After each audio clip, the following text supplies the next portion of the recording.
I want to talk about Apple Glasses. I have never talked about this subject before, but I was listening to a recent episode of This Week in Startups when Robert Scoble provided some interesting input on what he sees as the immediate future for Apple Glasses. The glasses I'm hearing from Apple that are coming are about $600. They're going to be 3 ounces. They're only going to have a 480 pixel screen in front of you. It's going to be Google Glass done properly. No camera, no 3D sensor. So it does not do anything mixed reality. Doesn't do anything like HoloLens. Something like that out fairly quickly, but I mean that's coming. That's coming in September, from what I'm hearing, and I'm hearing it's a 70% chance that we're going to see that in September. The glasses in September. Yeah. Wow. So he sees it as a lower end product at first that's basically a Google Glass done right. So very basic functions. It's not supposed to be augmented reality or mixed reality. I imagine it's just supposed to pull down information for you to see very easily.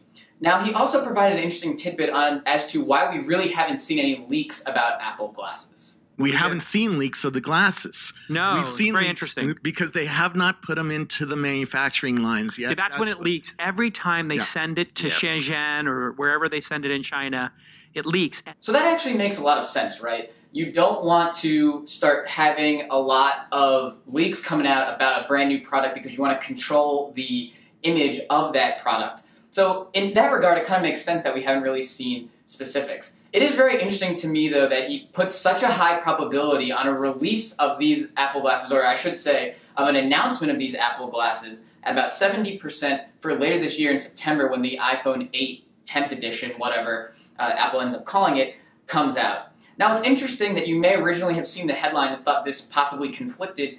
Gene Munster came out with a note for his venture fund last week that talked about Apple Glasses coming out in 2020 being priced at $1,300 or something a lot more expensive than the $600 glasses Scoble's talking about.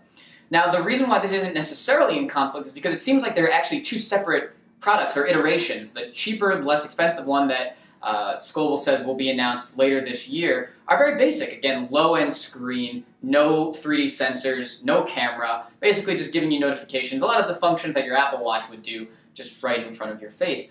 The more expensive ones that are coming later, which also makes sense, have cameras most likely, are for augmented reality, mixed reality. So when you're walking down the street, things are coming up based on your location services that would be beneficial for you. They're augmenting what you're looking at. Maybe you look up at a tall building and you can immediately see some background on it. So I think that those two reports can both live together and actually makes a lot of sense for Apple's rollout of Apple Glasses. Certainly, none of these things are locked down. These are all very speculative. But I bring them up because I want to pose a question. What do you think makes sense for Apple Glasses? Does a low-end $600 product make sense as an entry point? And would you be interested in buying that? Or would you only be interested in a feature set that is basically augmented reality, mixed reality, that seems like it's a little further out? I'd love to hear what you think about Apple Glasses.